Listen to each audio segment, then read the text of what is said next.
Hi guys, we are in part 2 of your frequently asked questions. So let's get started. What do I do during planning period? If you have a planning period and you are just a day-to-day sub, hide. You won't really necessarily be needing to plan anything.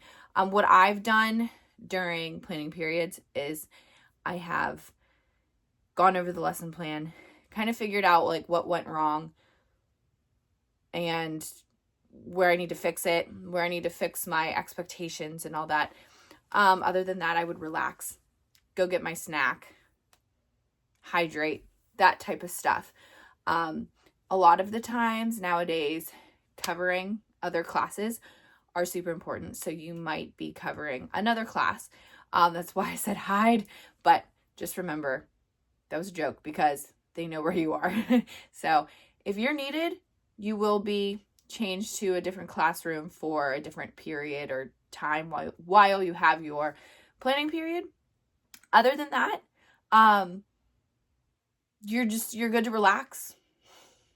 What expectations should I set? So this one I think is like the number one question. Like, what expectations do you set, or what should I set? Help me. So in my experience, it's everything that you want the kids to succeed with, or everything that, like, think about what makes you tick. And it's basically like your boundaries. So it could be anything. It could be like, make sure you sign out before using the bathroom. No talking when the teacher's talking. It could be no cell phones. Hopefully it's that. What I do, and it could be anything. It doesn't have to be those. But what I do is I like to set 3 expectations for the day. That way, like, the kids are not walking on eggshells. They don't feel like they're like, crap, like, we can't do anything. Like, who does she think she is? But it's very simple, and we know that the kids can do it. So it's one thing to know, if you're in first grade one day, the expectations might be different than if you're in 8th grade another day. So just keep that in mind. Make sure it's in the ability of the grade level of the students. So keep that in mind. However, the expectations that I set when I was in subbing for 6th through 12th grade, I would do work hard. Your teacher has this for you to do, and she needs to get it done. So make sure that you are working hard on it. I'm going to be walking around, making sure that you guys are working and doing what you're supposed to be doing. Respect everyone and respect the classroom. I want you to know that I'm so happy to be with you guys, and I will be respecting you. So I do expect the same respect back. And the third one is smile and learn something new. So those I knew the students could do. It could be anything. So whatever expectations you feel like you need, like no leaving the class without a pass, like things that they should know, but you need to say again. That's important. Should I email the teacher if I'm a new substitute teacher? This is a really good question. I would say yes, you can email the teacher.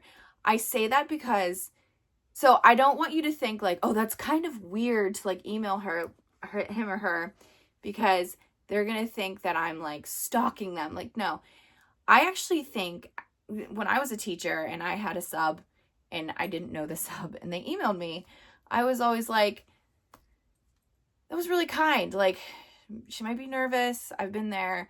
I want to know like what we're doing. So they are more than happy. They should be more than happy to be like, oh yeah, this is what you're working on. Just know that they can't say like things like, oh yeah, so I have special needs students and these are them. And they can't do that just because of HIPAA law. But for the most part, email them. It shows that they care. It shows that you care. They care too. So hopefully. Should I take a paraprofessional job? What is a paraprofessional and what is the difference to be a substitute teacher? So what's the difference between a sub and a para-sub? Good question. So this depends on your district. In my district, we have to apply to be a para-sub and a teacher sub. So when I was a teacher sub, I was not allowed to be a para sub. And when I was a para sub, I was not allowed to be a teacher sub. So that differs. If they really don't have anyone for a para sub, they can put the teacher sub in. For us, they don't change the pay because the pay was a little bit slightly different for the subs, the teacher and the para sub. But it's weird how they do it. Other districts, they'll change your pay. They lower to what that is. And then they will put you there if they need you there. Or you can see them just because I think that they see substitutes. So they're like, oh, they're going to sub. And, I get it. So that's something that I would ask your district on that, if you can do that. My district separates them. And it's a great question. What is a paraprofessional? I personally loved being a paraprofessional. It was probably the highlight of my full education career. So as a paraprofessional, you are with the special needs students. And this could be in life skills. This could be in a resource class. Resource is the kids who just have learning disabilities, and you would never know until you were in a classroom with them. They don't appear to be having anything, just they need extra time learning. And you go with the special needs kids to class. So social studies, science, their specials, and basically you're just an advocate for them. You're like their voice. So you go and you help them be the best that they can be in the classroom. So for example, I had multiple students. I was a para for a little bit, and I had a student who could not read, write, or talk. And this student, what I did was I would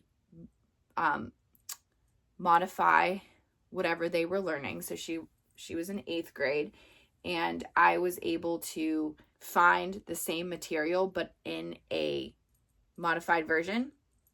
And I was able to teach her the same material she was learning. So let's just say, and one things I remember is they were learning about the colonial times. So I would find colonial times and I would just kind of teach her based on that.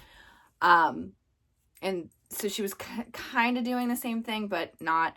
I got to make up her quizzes, and it was literally who was the first president of the United States? Is it SpongeBob or George Washington? And then she was able to and I would put pictures, and she was able to point, and she was pretty smart. She got it right. So that's just an example of what you would do for a child as a paraprofessional. It's a very rewarding job. You will find yourself laughing. You will find yourself wanting to cry sometimes and just be like, oh my goodness gracious. So if you ever do get the chance to try a para job, just try it. See what it's like. It's enjoyable. You get to work with other paraprofessionals, and you'll get to be with a special ed teacher at times to be in the classroom with them. And if you are a teacher sub and a para sub, you can see how that teacher runs his or her classroom, and you can sub for them. And then what is the difference between a para sub and a teacher sub? So the para sub is what I said, you are the one going around with the student basically one-on-one. You are their sidekick. A sub teacher is in for the teacher, and you don't just have one kid, you got all the kids. So you have to have class management for everything. You have to be doing the entire lesson. That's really the difference. How to write detailed notes. This is a great question too. So detailed notes are important. Some people don't like to write them. Some people don't write them. I personally think it's a good idea because I believe that you would be asked back to sub because the teacher would be like, wow, he or she left great notes on today, like where she left off and all this stuff. What I do is I always wrote down who was absent and who was tardy. And that could be at the beginning of the day or in the middle of the day if they're tardy, whatever. Who knows? Maybe the kid had an appointment at 7:30 in the morning. And then that's probably the most important, because if they missed something, maybe they were out a couple days, then that teacher is going to have to come back and get the materials the student missed. So they need to know who wasn't here. With that, I always did like notes. So I would write like, the class period was really well. They worked on all of their assignments or whatever. And then if there was any behavioral issues, I would write them there. That was basically it. It was detailed enough, but I would always write in there if things were concerning. So like, I would write sometimes, like, let's just say Johnny was out in the bathroom for 15 minutes and so I had to call the office, just let you know, they found him vaping. Probably didn't have to go too much in detail because they're going to figure that out. But that way they know that you're on it too. And that like you took control of the situation. You called the office and you were like, hey, he left. He asked me to go to the bathroom. Didn't come back. So that's important. So I do think that detailed notes are pretty important. And I think it like helps you with your reputation. Is it better to be a building sub or a district sub? So I think with these people, there's been more than like 8 people who have asked me this. I think what they mean is like a day-to-day sub. When I had answered this question, and they didn't like correct me. So I think you're asking a building sub and a day-to-day sub. So again, it's different everywhere.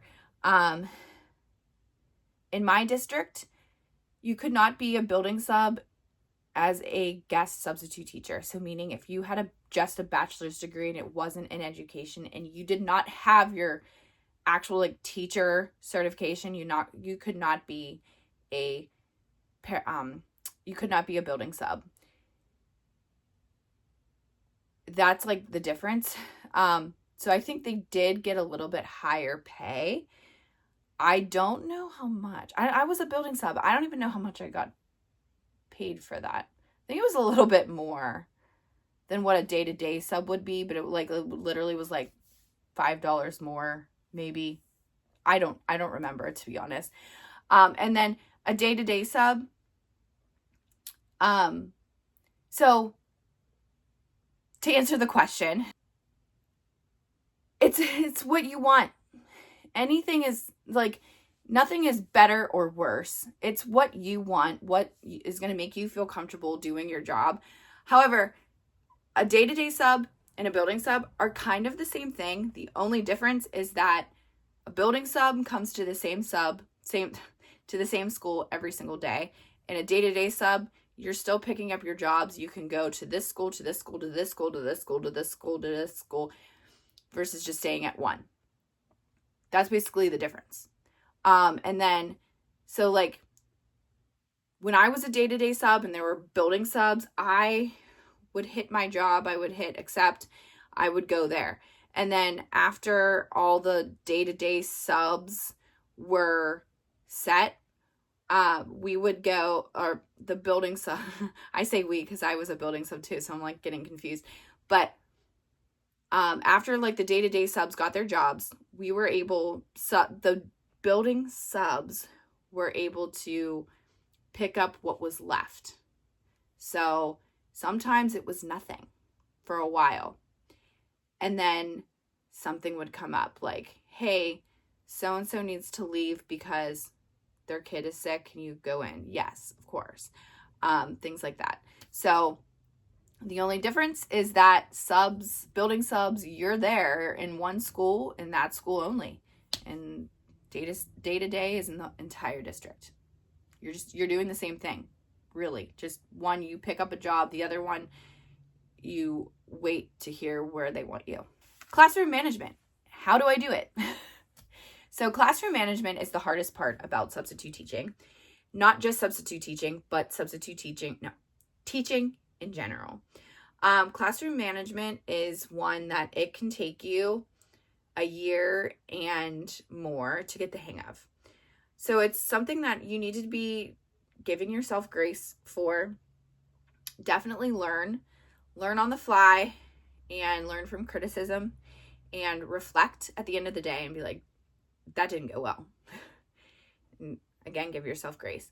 So how you do it, there's so many different ways to do it. I can link my class management playlist here for you. That way you know, that way you can go through and pick the different levels of what you want. I have elementary, middle, and high school there for you.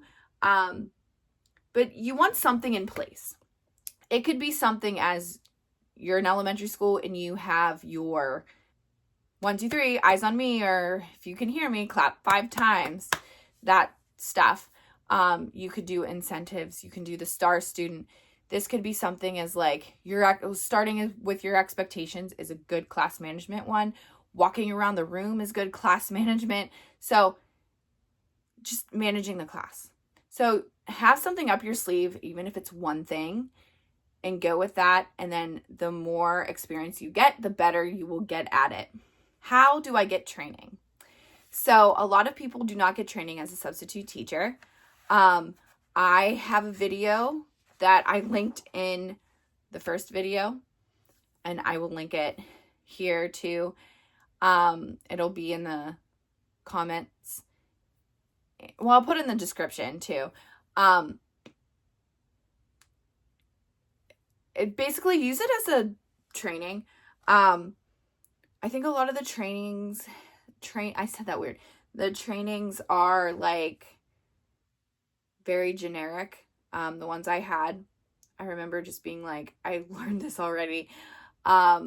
Or things like, don't wear clothes like this. And it's like, you're sitting there like, this could have been an email, you know?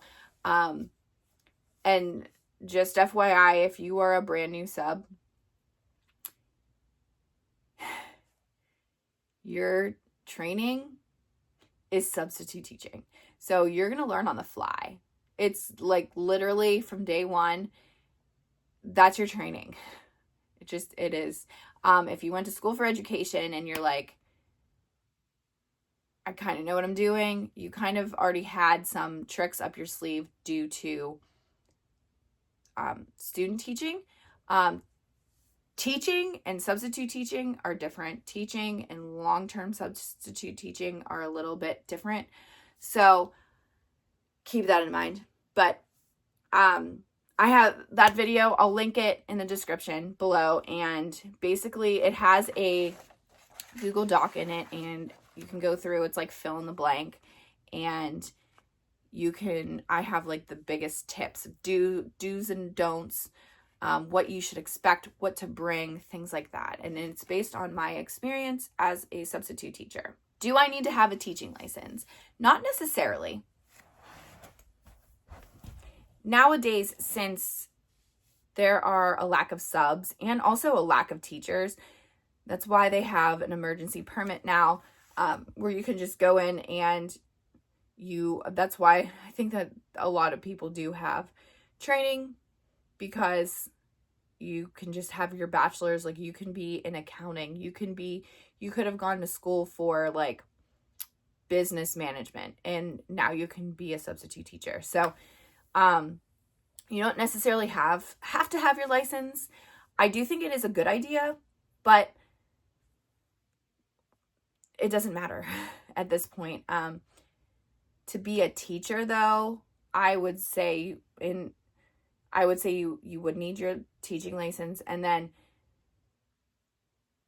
in some districts, Some states, like Pennsylvania, my district, to be a long-term sub, you have to have your teaching license, not your guest substitute teaching license, your teaching license. You have to have gone through education. You've had to go through all of the praxis tests and stuff. What if I don't know a subject that I'm teaching? As a substitute teacher, this will definitely happen to you. I've been in French, honors French. I've been in honors math.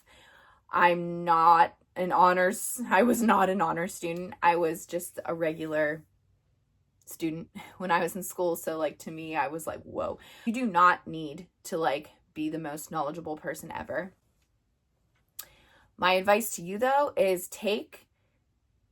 try to take jobs that you are knowledgeable in. Like if you are someone who loves fashion, let's just say you're like, oh my God, I love fashion. I went to school for fashion merchandising. You would be really, really good for family and consumer science because they have like sewing classes and stuff. You'd be very good at that. If you're someone who loves woodworking, you would be great for tech ed.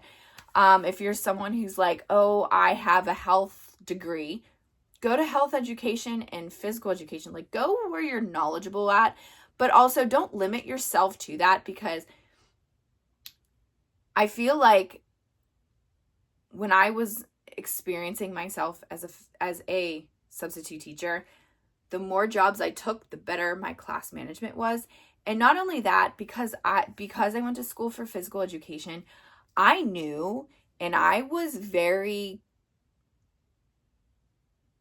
with the lack of a better word, close-minded of the rooms around me.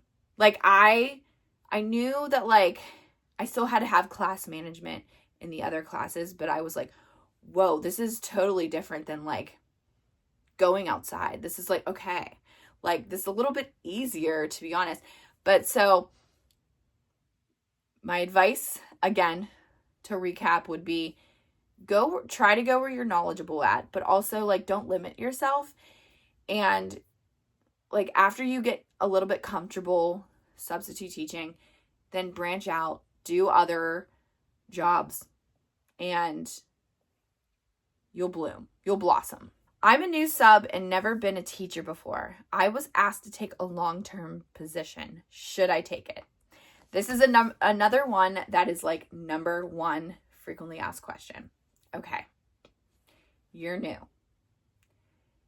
Now, I have two exceptions.